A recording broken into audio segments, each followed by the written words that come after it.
sur TV Rogers.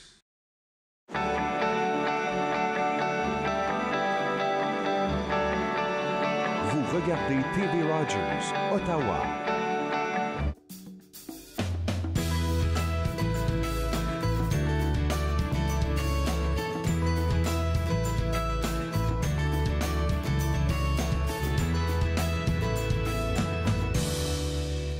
Bonjour et bienvenue entre nous, exclusivement sur les ondes de TV Rogers. Je suis Catherine Marion, il me fait plaisir de passer la prochaine heure avec vous. Vous savez, je suis très chanceuse parce que les gens veulent que je parle de choses qui se passent dans notre région. Alors, je reçois beaucoup de courriels par rapport à notre ville. Et puis hier, ça s'était donné que j'ai cliqué sur quelque chose. Je n'étais pas trop certaine où je m'en allais. Puis vraiment, c'est un site web qui est plus ou moins visé pour les gens qui viennent visiter Ottawa. Et j'ai trouvé ça tellement intéressant parce que c'est des choses qu'on oublie de voir. Alors, on oublie nous-mêmes d'être touristes dans notre propre ville. Je pense que l'année passée, on l'a fait un peu plus que d'habitude parce que c'était le fameux 2017 avec le 150, il y avait plein de choses qui se passaient. Mais ça, c'était des activités qui venaient d'ailleurs, des choses qu'on inventait, si on veut, pour la fête. Mais il y a des choses qui sont ici en tout temps qui méritent peut-être d'aller voir. Alors, j'ai trouvé ça intéressant hier. C'était au sujet de la scène artistique urbaine d'Ottawa. Alors, la riche scène artistique urbaine de la capitale du Canada est alimentée par des gens passionnés qui s'épanouissent au sein de la communauté artistique solidaire d'Ottawa. Alors, les murales, les sculptures, les miniatures et les graffitis contribuent à embellir le paysage urbain. On n'entend pas souvent ça, le graffiti qui embellit, mais en fait, compte, c'est de ça qu'on parle. Et puis, ça peut même embellir non seulement le urbain, mais même les milieux naturels. Alors, il y a sur le site web, j'en ai pris quelques photos, vous allez pouvoir les voir, quelques-uns de ces sites et des secteurs où vous pouvez trouver la scène d'art urbain ici à Ottawa. Alors, c'est le Canal Rideau en tout premier plan. C'est un site du patrimoine mondial, vous le savez, de l'UNESCO, qui serpente à travers le centre-ville d'Ottawa. Et c'est représenté sur deux magnifiques murales qui tapissent les paysages de béton sous le pont Laurier, à côté de la voie navigable. Alors, de côté est, ce que vous voyez maintenant, c'est une grande murale qui illustre l'ingénierie et le fonctionnement du canal au début du 19e siècle, ainsi que les activités saisonnières très populaires qui s'y pratiquent de nos jours, notamment la pagaille et le patinage. L'artiste Ryan Smitton est initialement venu à Ottawa pour étudier les arts visuels à l'Université d'Ottawa. Il a créé des murales sur des immeubles abandonnés en Espagne, puis est revenu à Ottawa, attiré par la scène artistique locale, en plein essor, et par la communauté solidaire. La grande murale du côté ouest, par contre, du passage brosse un tableau surréaliste de l'évolution du Canal Rideau. Alors, cette œuvre est le fruit d'une collaboration entre Dodo Oz, originaire de Lyon, en France, et de Cassandra Dickey, qui est native d'Ottawa. Alors, cette dernière est l'une des artistes principales d'Ottawa Urban Arts, un regroupement d'artistes du graffiti qui collabore avec des groupes communautaires locaux pour embellir les espaces publics. Le quartier central historique du marché Baille héberge durant le jour un marché animé de producteurs maraîcheurs et des boutiques uniques, on le sait parce qu'on est allé souvent, et ils font place le soir à des restaurants et une vie nocturne bien dynamique. La diversité du secteur est propice à la créativité. Alors, dans une aire de stationnement au coin de la rue Georges et Dalhousie, vous trouverez une grande murale illustrant une baleine dont l'estomac renferme plusieurs choses. Le projet est le fruit d'une collaboration entre l'École d'art d'Ottawa et un groupe de jeunes artistes inuits appelé l'Assemblée, c'est en anglais, The Assembly of Imagination. La murale est inspirée d'un conte de leur patelin. Alors, c'est un conte qui vient de ces jeunes-là, à Cap d'Orsay, au Nunavut. Et enfin, écoute, j'en ai sauté, hein, vous savez, j'en parle d'un dernier, mais il y en a au Glebe, il y en a au Wellington West, il y en a un peu partout, vous allez pouvoir retrouver. Mais celui-ci, je l'aime bien parce qu'en 1996, Pierre Hardy, originaire d'Ottawa, a créé une murale présentant des icônes et des personnalités bien connues de l'histoire franco-ontarienne. Cette grande murale est située au 98 rue Georges, dans l'allée du premier magasin Tigre Géant du Canada, qui est une grande chaîne maintenant qu'on voit partout, mais le tout premier était ici à Ottawa. Cet emplacement a été choisi en raison du riche patrimoine franco-ontarien du secteur et parce que l'immeuble hébergeait anciennement Le Droit, qui est le quotidien francophone d'Ottawa. Alors, toutes les images étaient là sur le site que j'ai trouvé hier. J'ai pas pris en note quel était le site parce que je suis tombée par accident. Je suis rendue sur cette page-là. Mais je pense que si vous tapez à l'ordi que faire à Ottawa, boum, vous allez atterrir immédiatement où je suis atterrie hier. Et puis, ce sont des choses qu'on peut faire facilement à pied. À ce temps-ci de l'année, on cherche toujours des choses à faire. Il ne fait pas assez beau pour sortir nos vélos, pas assez beau pour être dehors, prendre un petit verre, mais c'est la parfaite température pour prendre une marche dans nos quartiers et peut-être observer ces choses-là qui nous représentent ici à Ottawa. Bon, alors aujourd'hui, Entre nous, nous allons accueillir en tout premier plan le docteur André Bilodeau, de l'Institut du savoir Montfort. Alors, nous allons nous informer au sujet de la différence entre l'Institut comme tel et l'hôpital, mais aussi des journées Montfort qui arrivent tout prochainement. Valérie Huard, elle est ici. On parle du désencombrement et cette fois, on va s'attarder à la chambre à coucher. Marcel Aymar et Aurélie Marié du Muséoparc Vanier, ils sont ici. Ils vont nous parler de la programmation du Festival des sucres au Muséoparc, une magnifique cabane à sucre qui se trouve ici, en plein cœur de notre ville. On va en savoir des détails. Et enfin, Carole Thériault, coach de vie, elle sera ici aussi. Et ensemble, on va discuter du bonheur et comment le créer nous-mêmes. Alors, tout ça se passe dans la prochaine heure ici, à Entre nous. Bougez pas, nous revenons dans un petit moment.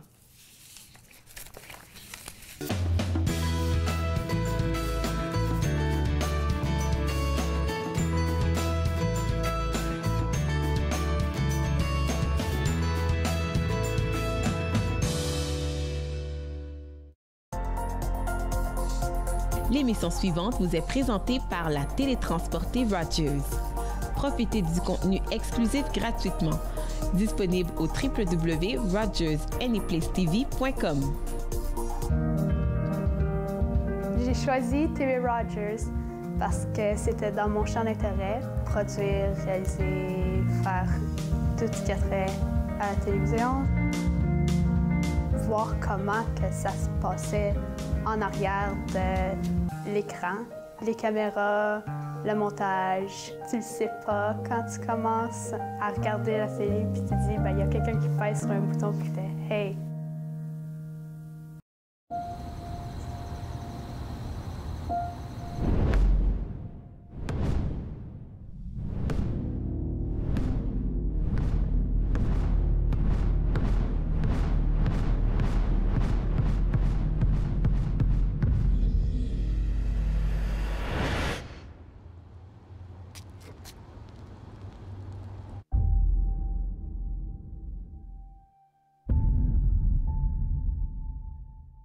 Est-ce que l'Internet devrait être considéré comme un service essentiel et conséquemment, devrions-nous nationaliser l'Internet? Pour en savoir plus, écoutez Riposte, votre émission de débat. Riposte, jeudi 19h sur TV Rogers.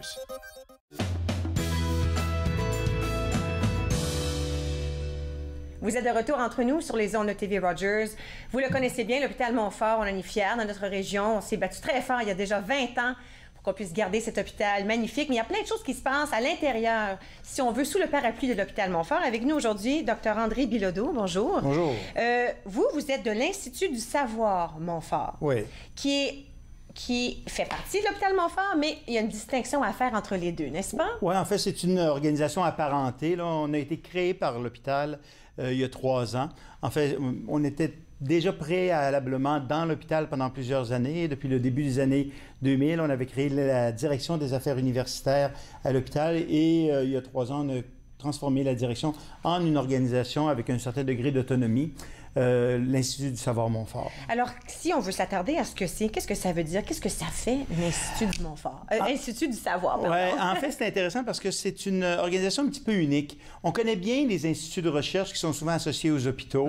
On l'a à l'hôpital d'Ottawa, à Bruyères, à Chio, qui sont aussi des organisations séparées un peu de leur hôpital, avec leur propre conseil d'administration puis leur propre direction. Dans le cas de l'hôpital Montfort, on a créé quelque chose d'un peu différent qui rend cette organisation-là un peu unique au pays. C'est-à-dire qu'on a à la fois les fonctions de recherche, donc on s'occupe de faire de la recherche dans différents sujets entourant la santé, incluant les services de santé aux francophones, mais aussi on a intégré les fonctions d'éducation, d'enseignement. Donc, c'est comme une organisation qui est responsable de tout ce qu'on appelle le cycle du savoir, c'est-à-dire depuis la production des nouvelles connaissances jusqu'à la transmission et à leur utilisation pour améliorer la qualité des soins. Et puis, à ce moment-là, quand on dit Institut du savoir, c'est d'informations qu'on partage, c'est avec d'autres docteurs, c'est avec la communauté? En fait, on a plusieurs clientèles. On a les chercheurs qui font partie de notre clientèle qu'on dessert. On a le personnel de l'hôpital Montfort et les autres professionnels de la santé, qui soient médecins, infirmières, physiothérapeutes, ergothérapeutes, etc., qui sont aussi des clients qui viennent recevoir de la formation à l'Institut. Mais on s'occupe également des étudiants qui viennent faire des stages à l'hôpital Montfort ou dans d'autres milieux de santé et qui viennent des programmes francophones de l'Université d'Ottawa et de la Cité collégiale, mais également d'à peu près une cinquantaine d'autres organisations au pays. C'est vrai, parce que l'hôpital Montfort est aussi rendu un hôpital d'apprentissage. Exactement. En fait, on a déjà des étudiants depuis le milieu des années 90, mais on a été désigné par le gouvernement de l'Ontario comme hôpital universitaire en 2013. Extraordinaire.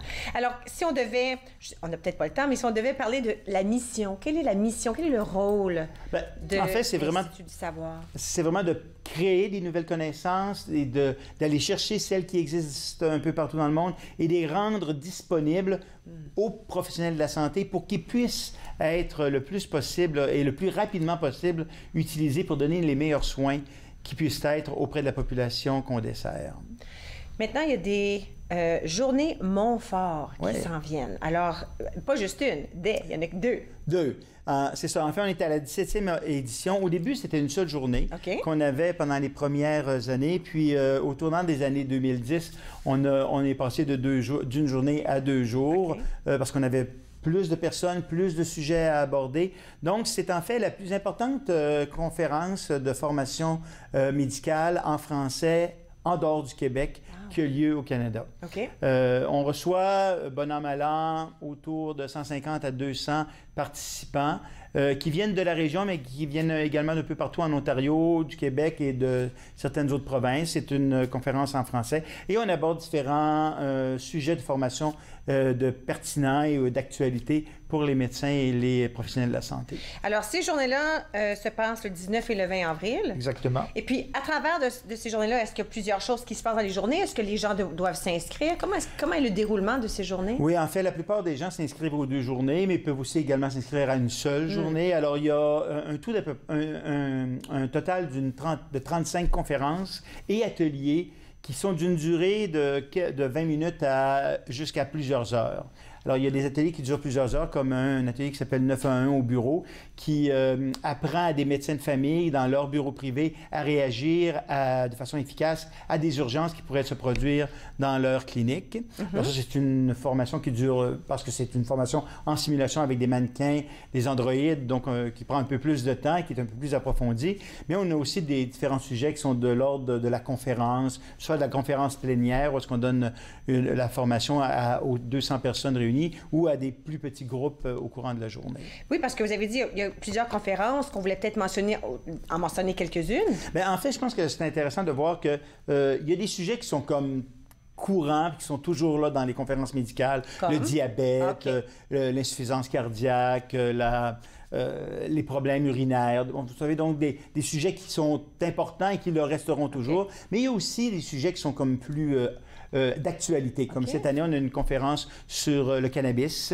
On a une conférence sur... Ça risque d'être intéressant, le cannabis. Avec le changement de loi, là, on doit y penser longtemps, les docteurs, les professionnels. J'imagine que quelqu'un au gouvernement qui réfléchit à ça aussi. Bien, en fait, on a entendu parler beaucoup des villes qui doivent se préparer avec leurs policiers à pouvoir détecter l'utilisation du cannabis. Mais il va falloir aussi que les travailleurs de la santé travaillent un petit peu plus parce qu'il va y avoir, on pense qu'il pourrait y avoir un peu plus de consommation, donc à bien encadrer, bien appuyer les gens, ceux qui veulent avoir une consommation qui soit raisonnable ou qui veulent décider d'arrêter. D'ailleurs, comme on a aussi une conférence sur l'arrêt du tabagisme, alors c'est un petit peu en lien l'un avec l'autre. On a aussi une conférence sur l'utilisation de la méthadone en lien avec toute la crise sur les opioïdes au pays. Donc, comment habiliter... Parce que ça, c'est sérieux. Oui, très sérieux. C'est sérieux, puis dans mon beau langage québécois, ça presse. Oui, ça presse.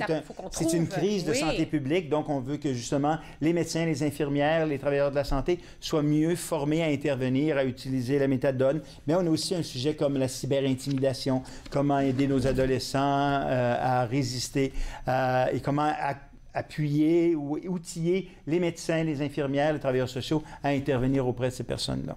Oui, parce qu'avec ça, l'intimidation, bien là, on rentre dans la dépression, souvent chez les jeunes. Puis quand la dépression, quand ça devient très, très sérieux, bien là, les jeunes, parfois, ils pensent à... On a eu des cas rapportés assez fameux de suicides, justement, qui ont été créés par la cyberintimidation. Oui.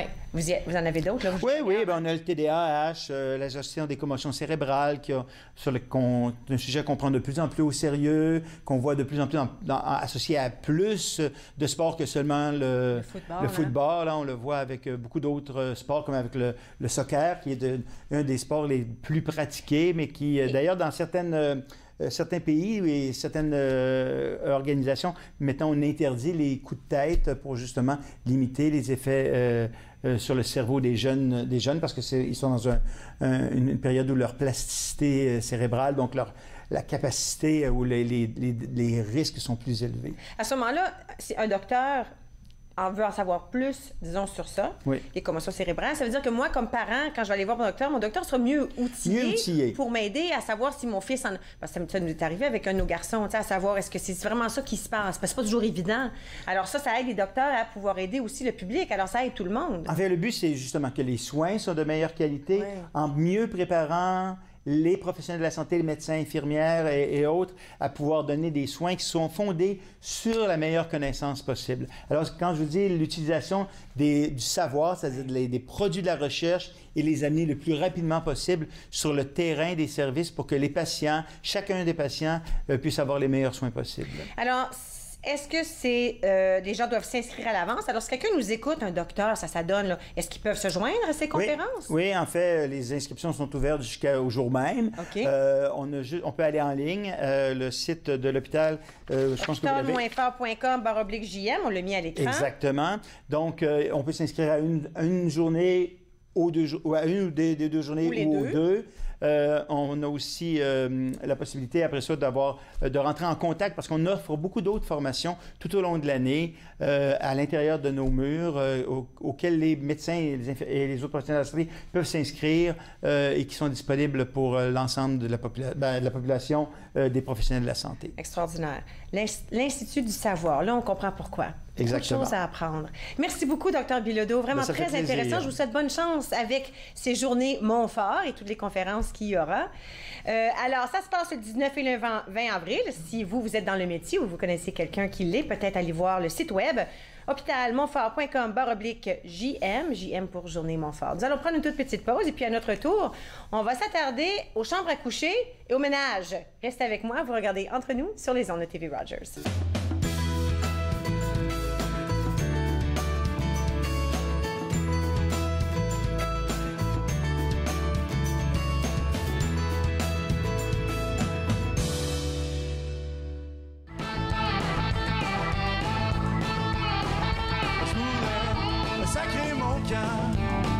Mais je peux pas passer le corps de porte. Je voulais sacrer mon camp, mais je peux pas passer le corps de porte. Parce que le gars est juste là pour être ton chum, je le sais pas. J'ai été piégé par un ange au 2e étage.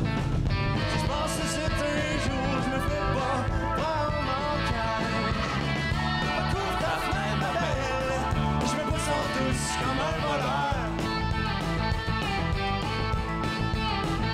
Non, tes voisins ne verront pas, j'ai un culot dans la noirceur.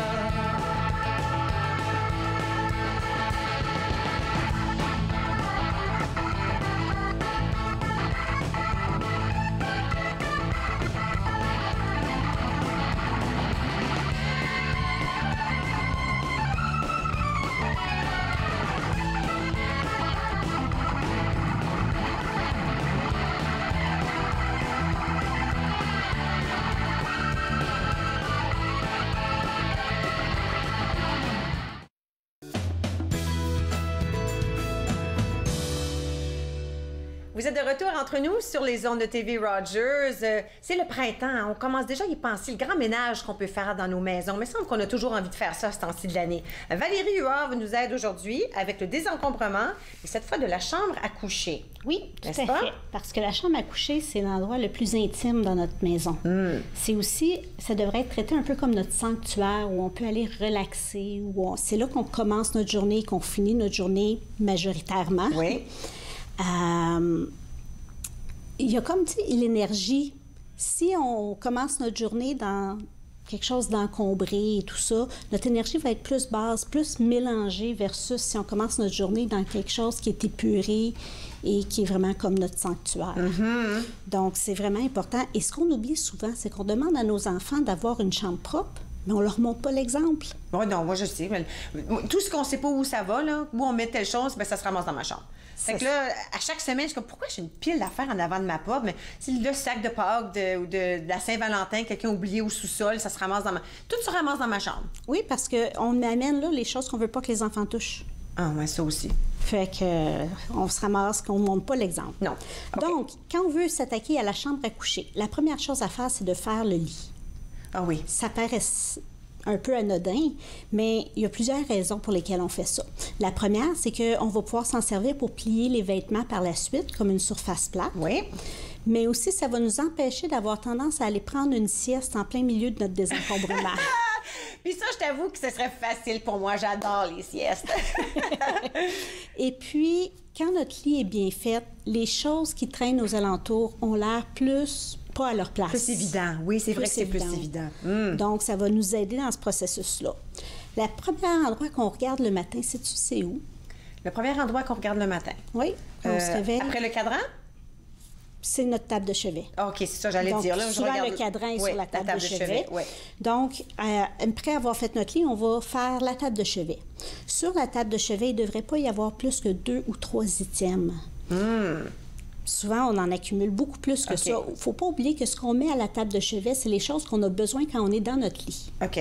Souvent, quand je vais faire chez des clients les tables de chevet, je retrouve des factures, des reçus, du courrier, des circulaires, de la monnaie, des vieilles batteries, des bouteilles de parfum, du maquillage. Je trouve tout ça dans la table de chevet. À l'intérieur ou sur? Les deux. OK. Parce Mais que ça sur, devrait j'ai rien, pas mais être dedans, je suis même pas capable d'ouvrir les tiroirs, je pense.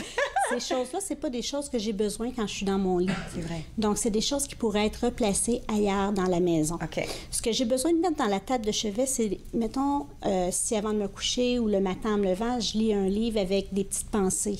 Oui. Ou avec des citations, Oui. des choses qui sont là pour m'aider à m'harmoniser puis à vraiment passer une belle journée. Des choses de motivation. OK.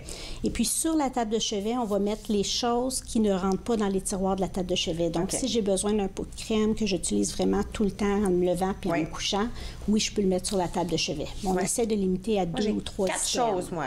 Une lampe, une photo de mes enfants, le livre que je suis en train de lire.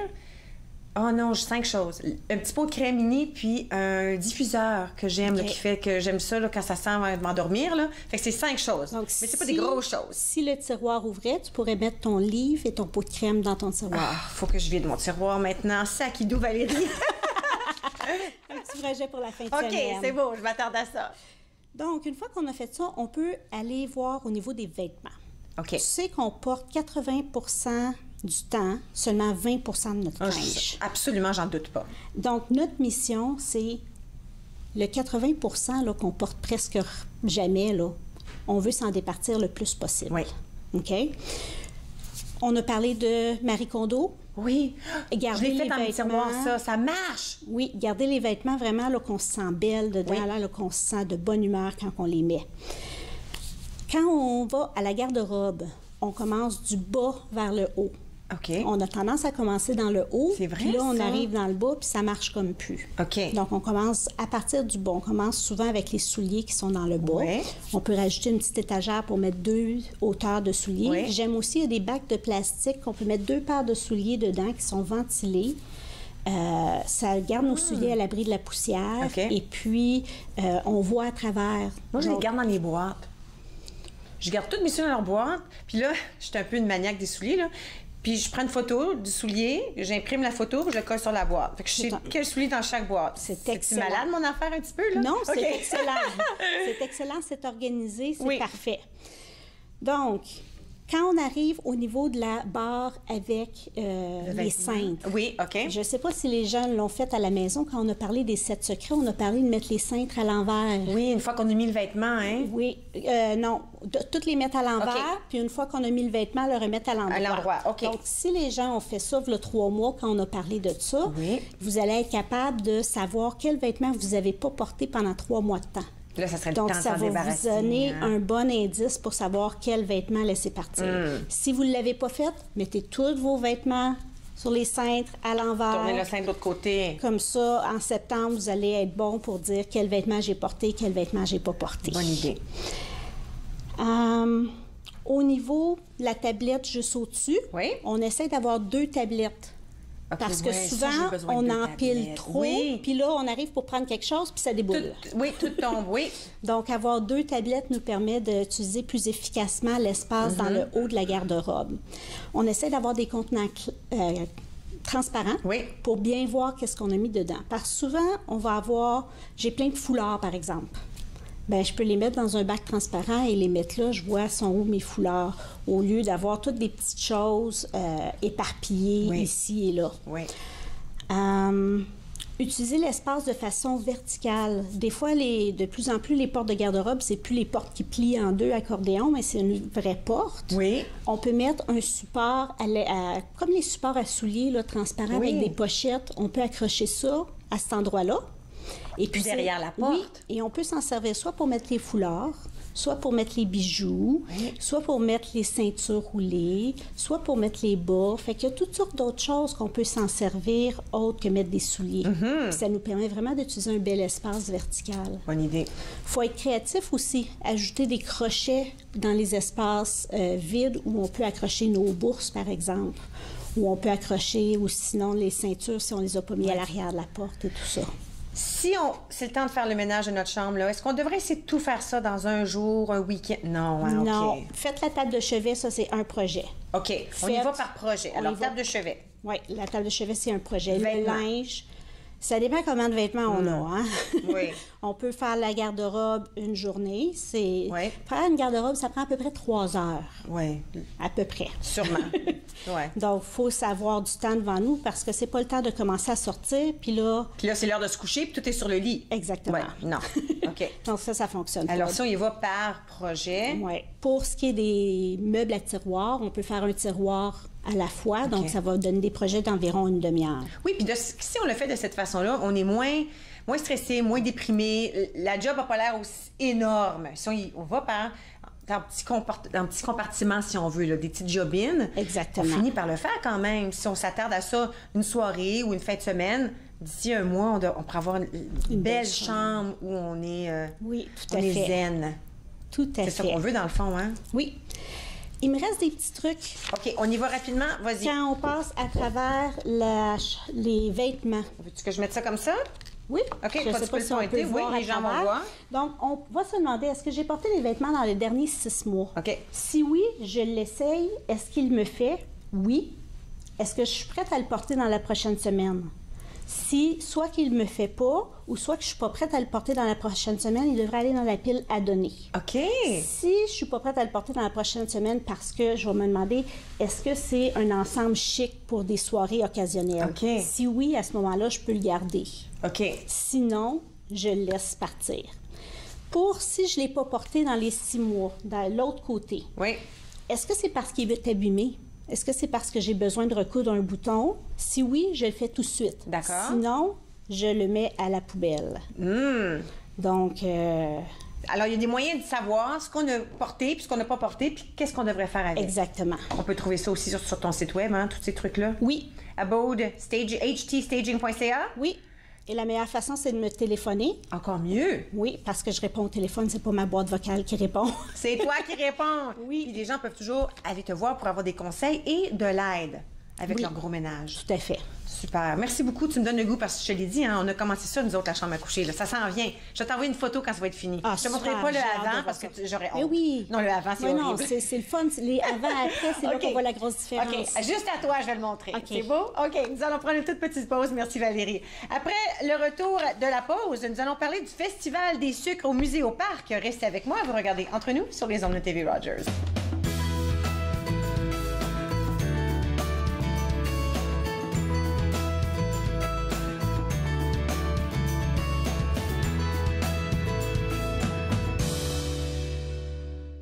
Tell them to stop là. Mag way your susu anytime. Tired of deception, no. Wax got On tous avec un plomb, les raisons seules quoi c'est. Marchons tous à pas de plomb, des raisons tous aux aguets. Montons tous avec un plomb la vérité à deux visages. Le père et le pervers, l'enfant, le cœur et les visages. Nous montrons tous l'hypocrisie est naturelle. Plus forte à mon avis que la sélection naturelle. Nous montons tous avec un plomb, gardant la forme mais pas le fond. La vérité soit elle est qui nous soit en bas, c'est ce qu'on apprend. me want it so bad. Me want the truth of me getting on me would have glad. Me want it so bad. It's your world, man. Me want it so bad. Me want the truth of me getting on me would have glad. Me want it so bad. It's your world, man. Nous montons tous, cogitant noir, porte des gants blancs. Ta perspective, je la respecte, je pense en noir, tu penses en blanc. Pourquoi c'est bien ou mal d'être à la droite ou à la gauche? Pourquoi on dit de l'homme qui est malade d'avoir l'air bouche? Nous montons tous, ne me pose jamais la question. Qui ment ou ne ment pas, explique seulement ta dissension. Je me délecte face à face dans ta conscience et l'intuition. Face à toi, je suis menteur, mais je suis comme toi, c'est l'allusion. Me want it so bad. Me want the truth of me getting on me would have glad. Me want it so bad. It's your world, man. Me want it so bad. Me want the truth of me getting on me would have glad. Me want it so bad. It's your world, man. La vérité.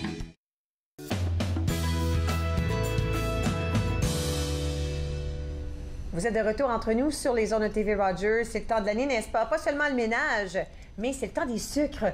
On parle avec Marcel Aymard et Aurélie Marié, tu es directrice de marketing et des communications, Musée au Parc, qui est situé en plein cœur de notre ville. Pourquoi ne pas en premier temps le répéter?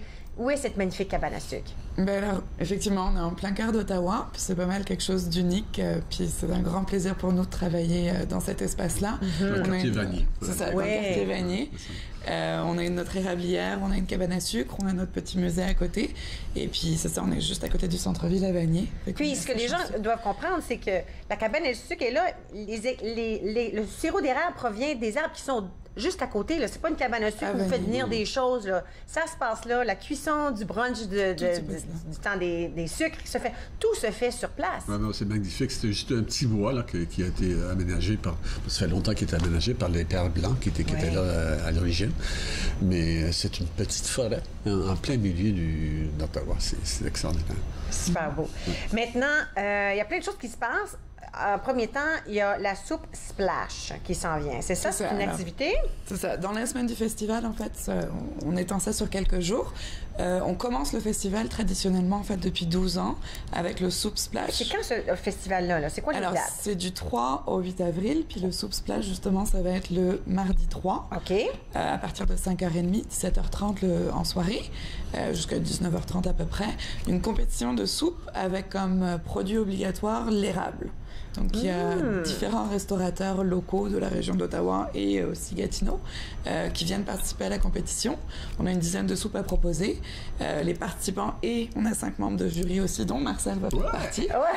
C'est pas le méchant job, ça, hein, de goûter à toutes ces soupes-là? C'était dans mon contrat. Combien de soupes on pense avoir, à peu près? Une dizaine, OK. C'est ça. Puis donc, le jury et les participants dégustent les soupes. Puis à la fin de la soirée, on va élire la meilleure soupe à base de produits d'érable. Puis ça, c'est ouvert aux restaurateurs. C'est pas les gens du public qui arrivent avec une soupe, là? Non, c'est ça. On est allé chercher des restaurateurs de la région. Donc, eux sont déjà bookés. Ils sont en train de se préparer pour ça. Puis après, on attend à peu près 200 personnes. On a encore des billets en vente. Fait que alors, le public peut aller à cette soirée Soup Splash? Pour la dégustation des soupes, le public est invité. Puis, OK, si le public vient déguster des soupes, est-ce qu'on déguste toutes les soupes?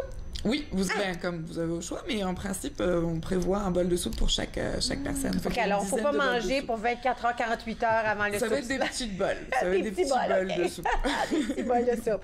Alors, ça commence le festival avec le Soup Splash, j'adore le nom, et avec un produit d'érable à l'intérieur. C'est ça, OK. exactement. Puis on va offrir une tire aussi à chaque personne qui vont venir. C'est 25 $ le billet, ils sont encore en vente chez nous. Et super. Puis ça, quand on dit en vente chez vous, est-ce que c'est à muséoparc.ca? Au Muséoparc, c'est ça. Muséoparc.ca, les informations sur le site Internet. OK. Puis vous pouvez nous contacter par téléphone. Ma collègue vend les billets par téléphone. OK. Puis les personnes peuvent aussi les se présenter aussi. En personne. OK, alors on commence avec ça. Ensuite, qu'est-ce qui arrive? Ensuite, c'est un festival, on est dehors, fait on se garde quelques journées pour du montage. On a des journées scolaires aussi.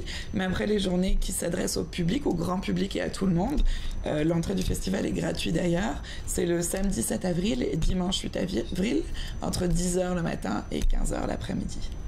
Et puis là, Marcel nous a aidés parce que lui est directeur. Oui, mais c'est surtout la fin de semaine pour le grand public. Okay. Comme Aurélie a dit, on invite les écoles de la région pour organiser. On a tout un setup pour les écoles. Mais pour la fin de semaine, c'est vraiment familial. C'est ouvert à tout le monde. Il y a des jeux, il y a aussi de la musique dont moi j'étais responsable. Okay.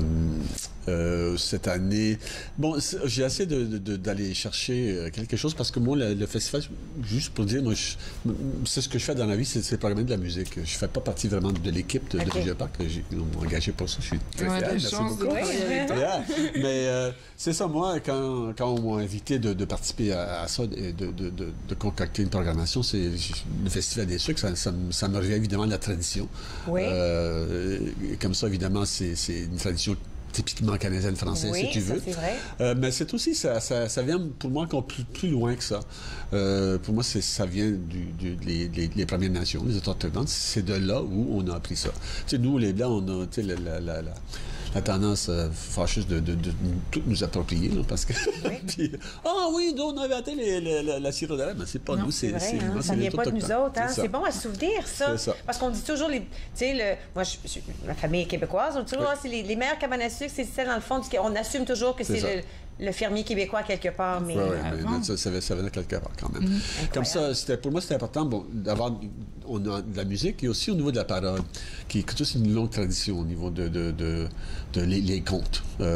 Si tu penses avant la radio, avant la télévision, tout le monde s'assoit, puis il y avait des conteurs. Il y en a encore des conteurs qui existent encore. Et c'est ça. Comme ça, c'est un mélange de conteurs et de musique. De la musique traditionnelle. Surtout avec le groupe Haricot, qui est un groupe qui nous arrive de la région du sud de l'Ontario. Okay. C'est un groupe familial, mais c'est vraiment de la musique. C'est 3 filles et leurs parents qui participent toutes, le violon, les chansons traditionnelles, avec toute leur façon de la faire. Il y a en musique aussi, il y a un groupe, le nom, c'est... Ça vous échappe, mais c'est pas grave. Mais on l'a dans notre programme, justement. Mais regarde, ça, vous dans le programme. Moi, entre-temps, je peux montrer le poster parce qu'on a apporté ça aussi pour rappeler aux gens, montrer aux gens quand ça se passe. Là. Hein? Comme ça, est-ce que c'est prononçable? Alors, voici, ça, c'est le grand poster qu'on peut peut-être voir un peu partout, qui parle du Festival des sucres vanillés. Alors, ça se passe du 3 au 8 avril. C'est ça. Et puis, le fameux groupe, là, est-ce que c'est prononçable? Non, c'est un groupe de chanteurs autochtones. C'est Okinawakwak Singers. Wow! C'est un groupe de femmes qui jouent des tambours et qui font des chants autochtones. Traditionnels. Traditionnel. Oui, traditionnel. Okay. C'est ça. Oui. Puis je pense qu'elles ont contribué cette année à la marche des femmes à Ottawa. Ah oui, OK. Elles ont été dans les femmes leaders qui représentaient la marche des femmes à Ottawa cette année. Et en musique aussi, on a... parce qu'on va quand même aussi refléter un peu ce que la communauté de Vanier. Moi, j'habite Vanier, je suis vraiment un fier résident de Vanier. Puis la communauté est vraiment variée aussi. Puis je pense que c'était important aussi de démontrer ça, que ça soit une grande variété de la communauté. C'est pour ça qu'on a invité le R Premier, qui est un artiste assez bien connu dans la région et aussi résident de Vanier. Et aussi, on va avoir des chanteurs qui s'appellent Geneviève Roberge-Bouchard et Alain Barbeau. Mais là, si les gens veulent participer, là on parle de tout ça, c'était super intéressant. Est-ce qu'on doit acheter des billets? On fait juste se présenter? Non, c'est gratuit. Gratuit, c'est ça. Cette fin de semaine-là, le 7 et le 8. C'est ça. Ouais. Le site va être fermé à l'accès aux voitures, fait que les gens laissent les voitures un peu. Écoute, on a plein d'informations. J'invite les gens à visiter le site web. Bonne chance avec votre Festival des sucres. J'ai déjà hâte. Nous revenons immédiatement après la pause. Vous regardez Entre nous sur les ondes de TV Rogers.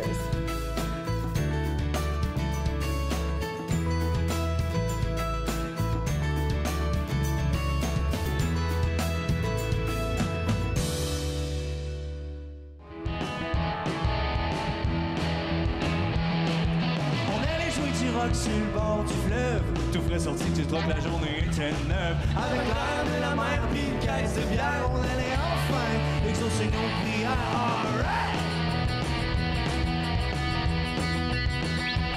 Et là tu vois que tu débarques, puis t'as vraiment l'air en beau joie de vert. Tu nous crashes notre vibe, tu gueules là, tu tailles, retourner dans Waville, laissez tomber tranquille. Mr. Right, tu voudrais donc que le monde s'arrête. Mr. Right, I think you're wrong but I'm gonna fight. Alright, Mr. Right. Alright, alright, alright, Mr. Right.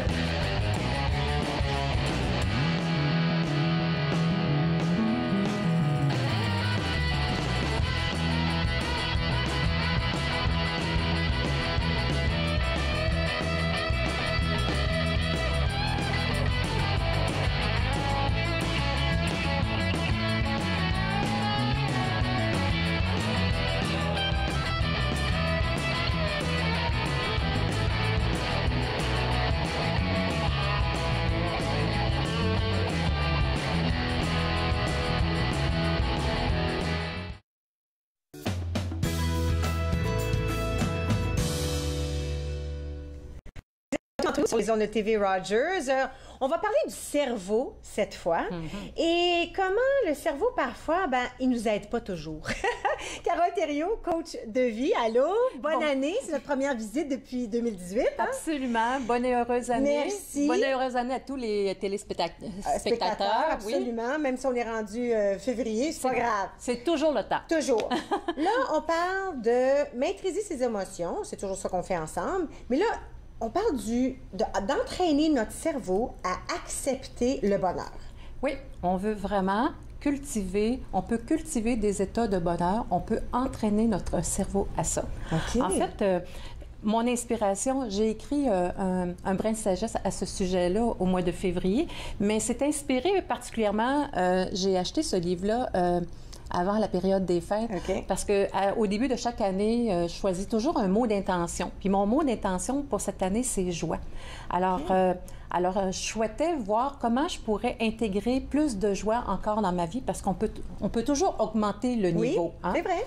Et ce neuropsychologue qui s'appelle Rick Hanson, c'est un neuropsychologue et un chercheur de l'Université de la Californie. La joie, le calme et la confiance en soi au temps des neurosciences. Oui. La neuroscience, c'est quelque chose qu'on entend beaucoup parler ces dernières années. C'est la science plus particulièrement qui étudie le cerveau. Et dans les dernières années, ça a été clairement démontré qu'on peut rééduquer notre cerveau, qu'on peut changer en mieux notre cerveau. Fait que ça, c'est super intéressant. Et toute la neuroplasticité du cerveau. Alors, parfois, les gens vont dire, ben moi, je peux pas retourner aux études parce que je suis rendue trop vieille, je peux pas apprendre telle affaire parce que je suis pas capable d'apprendre, je peux pas changer telle habitude. Alors maintenant, c'est clairement démontré scientifiquement que notre cerveau peut créer des nouvelles connexions neurologiques et on peut continuer à apprendre tout au long de notre vie. Wow. Fait que ça, c'est super intéressant. Alors, pourquoi est-ce que notre cerveau a un penchant naturel pour le négatif? Mais toi, là, Catherine, est-ce que ça t'arrive parfois de t'inquiéter, de voir, d'avoir des pensées négatives, de voir... Hein? Oui, absolument. Ouais. Toi, ça t'arrive, moi, ça m'arrive, et c'est tout à fait normal parce que ça arrive à tous les êtres humains. Okay. Tous les êtres humains ont un penchant naturel pour le négatif. Okay. Puis ça s'explique par notre histoire à son origine. Parce que nous, les êtres humains, là, on vient de loin. Hein? On peut reculer jusqu'à l'époque de Cro-Magnon, que j'appelle, c'est-à-dire l'époque où on était vraiment toujours... on devait assurer notre survie parce qu'il y avait plein de dangers. Oui. Et pour, justement, pour assurer notre survie, ce qui arrivait, c'est que notre cerveau agissait un peu comme un détecteur face à la menace. Fait que quand il arrivait un danger, fait que notre cerveau, ce qu'il faisait, c'est qu'il envoyait une hormone de stress, qui est l'adrénaline, puis là, il y a quelque chose qui se déclenchait dans notre cerveau, qui est l'amygdale, puis là, tout d'un coup, notre cerveau se mettait en état d'alerte, puis il disait, OK, qu'est-ce que je fais face à cette menace-là? Oui. Est-ce que je dois fuir? Ou bien non, je dois combattre l'ennemi. Oui, oui. Fait que notre cerveau, d'une certaine façon, si on recule aussi loin que ça, a évolué de cette façon-là. Fait que notre cerveau, il est conditionné de cette façon-là. Puis encore aujourd'hui, on garde ces traces-là dans notre cerveau. Ce qui fait qu'on a un penchant beaucoup plus négatif vers les expériences qui arrivent vers le négatif. On a que le positif. D'accord. OK? Oui. Fait que, donc, puis j'aime beaucoup prendre justement la citation, la parole de Rick Hanson qui dit dans son livre « Le cerveau agit comme du velcro sur les expériences négatives et comme du téflon sur les expériences positives. » Ça veut dire que, naturellement, on s'accroche plus facilement aux expériences négatives. Tellement vrai, hein? Et oui, puis c'est sûr qu'il y en a, qu'il y a des personnes qui ont une tendance naturelle beaucoup plus élevée vers le négatif, parce que naturellement, on trempe beaucoup là-dedans au quotidien, quand on regarde tous les médias qui véhiculent beaucoup le négatif. Alors, on a une tendance plus... Il y a des gens qui ont une tendance plus naturelle à aller là que d'aller vers le positif. Okay. Fait que quand il nous arrive des bonnes expériences, c'est comme du téflon, c'est comme ça nous glisse sur le dos comme le dos d'un canard, comme on dit, puis on les capte pas, ces expériences-là. Wow. Fait que lui, ce qu'il dit, c'est qu'on peut inverser la situation, on peut induire des états de bonheur, des états de calme, des états de confiance, des états d'efficacité avec notre cerveau, si on travaille avec notre cerveau. OK, alors, tu vois, tu viens de dire, si on travaille, comment on commence? Heureux, mais généralement, on n'habite pas longtemps ces moments-là. On a tendance rapidement à passer à autre chose. Fait que l'idée, c'est de commencer à savourer des bons moments qui se passent dans notre journée puis de rester plus longuement avec ces moments-là. Est-ce que c'est de rester plus longuement dans ce moment-là ou est-ce que c'est de réaliser qu'on est dans ce moment-là? Parce que bien, en fait, ce qui va précéder de le savourer, c'est c'est la conscience. C'est toujours une question de conscience. Parce que dans notre journée, on peut vivre des moments heureux, des moments positifs, mais on est beaucoup branché sur notre téléphone, on n'est pas très présent, fait que ces moments-là, ils passent puis ils disparaissent. Oui. Mais s'il y a un moment dans notre journée qui passe, qui est plus négatif, on va s'y accrocher. Parce que c'est naturel d'aller là. Wow. D'accord? Okay. Alors, on peut développer une pratique, c'est ce qu'il enseigne dans son livre, une pratique qui va nous permettre justement d'entraîner notre cerveau au bonheur. Fait que, donc, la pratique se fait en 3 étapes. OK? Fait que, on va parler des étapes après la pause. Parfait. Bonne idée? OK. Oui, parfait. Parfait moment. Alors, on va parler des étapes. On va entraîner notre cerveau à s'accrocher au bonheur. Oui. Carole Thériault reste avec nous. Reste avec nous.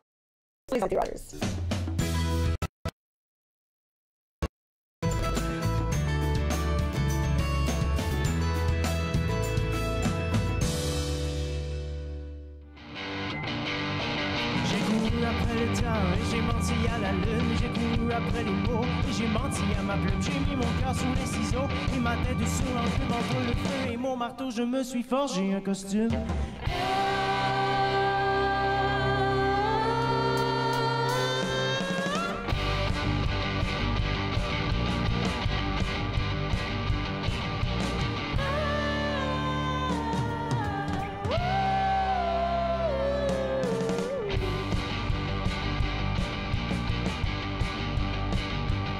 Entre les pétales et la rose, la tige et la racine se cachent les secrets de l'amour. Quelque part en plus c'était la date au autour du soleil. Et puis ça change plus, c'est pareil. La tête me tourne, il y a une toune qui me pousse entre les 2 oreilles.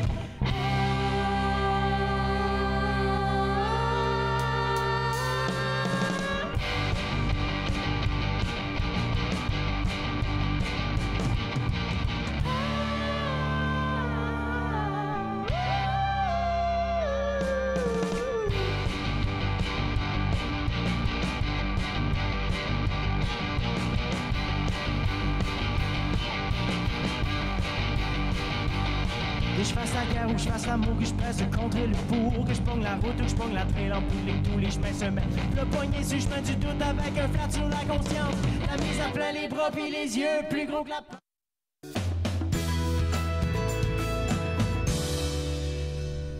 Vous êtes de retour entre nous sur les ondes de TV. Au bonheur, Carole Thériault toujours avec moi, coach de vie. Et là, on était rendu aux étapes. OK, quelles sont les étapes que je dois prendre pour que mon cerveau là, capte et reste et demeure dans ces moments de joie qui se passent dans toutes nos journées? Absolument. Fait que là, je vis un moment positif dans ma journée. La première étape, on active l'expérience. Fait que on porte une attention délibérément sur cette expérience-là, puis on veut la maintenir. Alors que ce soit une expérience, un bon coup, un succès que j'ai eu dans ma journée sportive, scolaire, que ce soit un événement par rapport à familial, peu importe, on prend cette expérience-là et on va la maintenir pour une période de temps. OK. La deuxième étape, on va venir intensifier l'expérience d'une façon très consciente. Okay. C'est-à-dire, ce qu'on veut faire, c'est absorber tous les détails de cette expérience-là au niveau de notre pensée, au niveau de nos émotions, puis au niveau corporel. Mais ça, est-ce que je devrais faire ça au moment où ça se passe ou est-ce que c'est quelque chose que quand je suis assis avec mon journal à la maison, je l'intensifie? C'est-tu mieux de le faire tout de suite, là, quand tu réalises que c'est un bon moment que tu vis tout de suite? Bien, très bonne question. On peut le faire sur le moment. Je vis cette expérience-là, j'ai une bonne expérience avec toi. Tout d'un coup, je prends conscience de ce moment-là et je commence par l'activer, l'intensifier dans mon corps, de le descendre pleinement dans tout mon corporel, ressentir les émotions que j'ai d'être avec toi, les pensées que ça génère. Et après ça, je le savoure, je reste quelques secondes avec ce moment-là ou je peux y revenir. Ma journée est finie, puis je regarde un peu en arrière ma journée, puis là, je me souviens d'un moment heureux que j'ai eu dans ma journée et je peux y revenir. Okay. Alors, on peut le faire à différents moments, ça fonctionne. Parfait. Et la dernière étape, c'est de savourer l'expérience. Okay. C'est-à-dire, on reste avec cette expérience-là afin que ça puisse s'inscrire dans notre cerveau le plus possible. OK. Alors, pas juste expérience, mais le feeling, j'ai toujours ce mot-là, mais associé à l'expérience. Parce que si quelque chose il nous amène de la joie, c'est heureux, c'est un bon moment, il y a un petit sentiment qui vient avec ça. Alors, il faut aussi savourer le sentiment qui vient avec l'expérience. Oui, c'est ça. Tu sais, on veut vraiment être pleinement là. Tu sais, des fois, on vit quelque chose, mais on n'est pas là. Il y a une absence des parties de nous. Fait que là, ce qu'on veut tout ramener, toutes les dimensions de notre être pour être pleinement présent puis le savourer, ce moment-là. Okay. Fait que c'est ça qu'on veut faire avec cette expérience-là. Puis parfois, on le fait naturellement. Je sais pas, hier, j'étais dans une rencontre de gens d'affaires, puis j'étais assis à la table, je prenais un verre de vin, puis j'entendais une conférence devant moi, puis tout d'un coup, j'ai eu un sentiment de bien-être qui s'est présenté à moi. Alors, ce que j'ai fait, j'ai juste resté plus longuement dans cette expérience-là, pour le ressentir dans mon corps, puis de l'intensifier, puis me dire « Ah, je me sens vraiment bien », puis j'avais une émotion de joie que je ressentais. Fait que, alors, j'ai imprégné délibérément et consciemment cette expérience-là. Fait que peux-tu t'imaginer que si, dans une journée, on a envie des moments heureux, hein? Oui. Mais on les capte pas, ils passent tout droit, comme on dit. Fait que si on ramène... Chaque jour, on capte ces moments-là, puis on les intensifie 5-6 fois par jour, bien là, notre indice de bonheur vient d'augmenter. Ce que ça fait, c'est que quand on intensifie une expérience comme ça, c'est que ça vient libérer des hormones de bonheur qu'on appelle la dopamine. Oui. Et graduellement, à force de le faire, ça fait une nouvelle connexion neurologique. Et ça trace comme un nouveau chemin dans notre cerveau.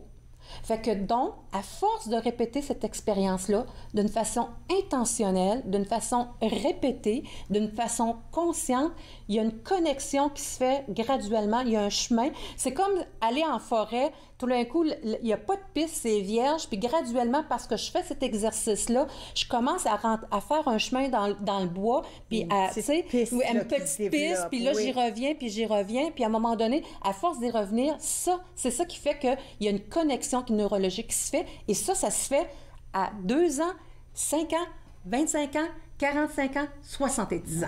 Alors, on peut faire ça à tout âge parce que les recherches démontrent scientifiquement que notre cerveau a une capacité de refaire des connexions neurologiques à tout âge. Là, écoute, quand on dit un moment heureux dans la journée, il y en a pour qui les gens se disent, ben là, c'est quoi un moment heureux? Quand je reçois des fleurs, c'est pas vrai, hein? Ça peut être une petite chose de rien. Oui, puis j'aime beaucoup Rick Hanson qui dit, lui, il parle des petits riens.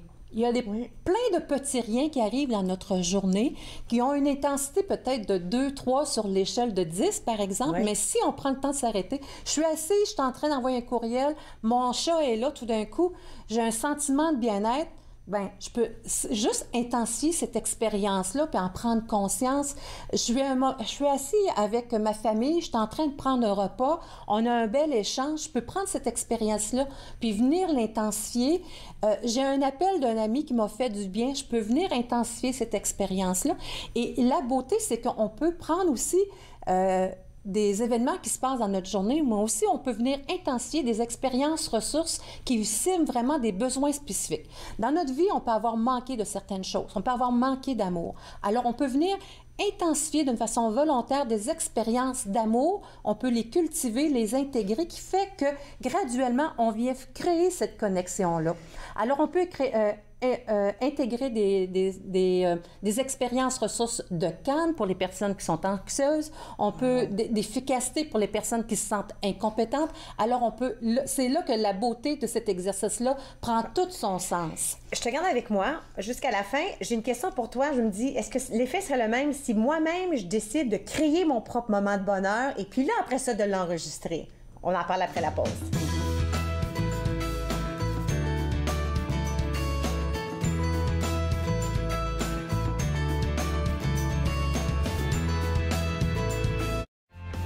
Family, it's just extremely important. People move around. Connected for Success has just made it so much easier. For the longest time, I was on cloud nine. It connects you to family, it connects you to the outside world, and it makes you feel connected to the community. It was a whole new experience. You realize then how much you missed out. In fact, connect is my favorite word now. I love that word. It keeps me out of trouble.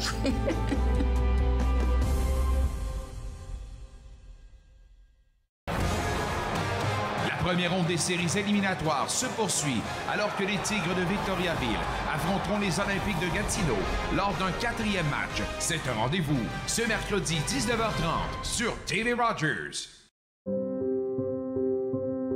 Ça m'aide à courir.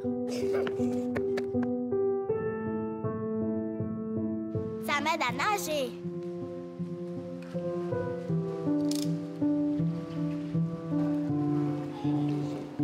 Ça m'aide à jouer au golf.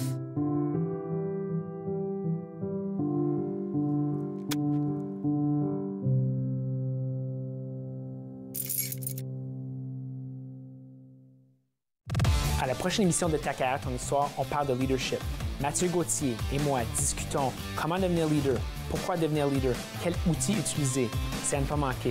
Ta carrière, ton histoire, mercredi 21h sur TV Rogers.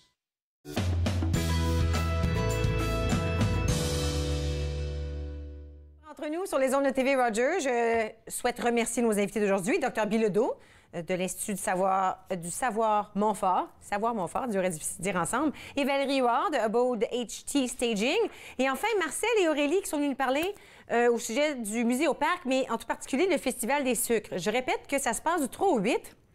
On a manqué un tout petit peu de temps, mais le 7 et 8, c'est ouvert au public, c'est gratuit.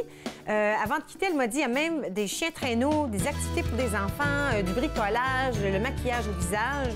Il y a un petit déjeuner qui est offert aussi. Alors ça se passe le 7 et le 8, la fête de semaine du 7 et le 8, malgré que le Festival des sucres dure du 3 au 8. Alors, la cabane à sucre Musée au parc, c'est à Vanier. Alors, si vous allez voir le site web muséauparc.ca, vous allez pouvoir avoir les détails, mais aussi savoir comment vous rendre. Si vous n'êtes jamais allé, c'est vraiment très, très facile. Il y a du stationnement autour aussi. Et c'est très beau à voir. On passe de la ville, et là, tout d'un coup, on rentre, il y a des arbres, et là, on a l'impression qu'on est dans une forêt à quelque part, mais vraiment, on l'est. Mais c'est tout dans plein cœur de Vanier. C'est extraordinaire. Alors, muséauparc.ca, le Festival des sucres du 3 au 8 avril. Demain, nous allons parler d'exposition artisanale. Nous allons accueillir Bibliothèque et Archives. Et Sylvie Lapointe sera ici aussi. On se retrouve à la même heure demain. À la prochaine.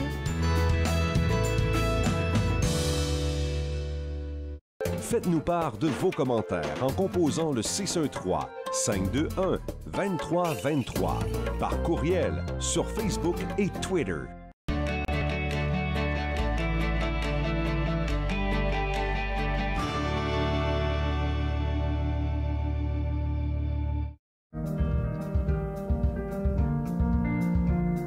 Bonjour, je m'appelle Michael.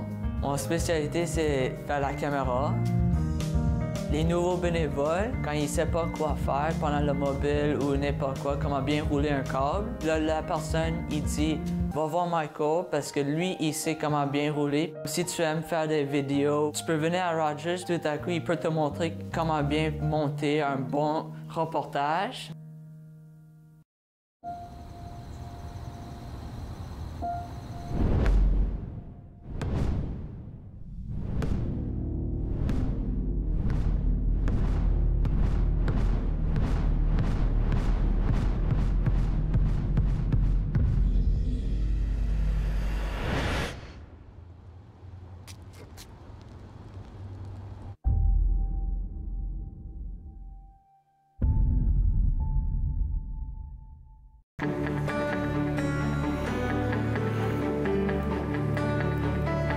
Regardez TV Rogers, Ottawa.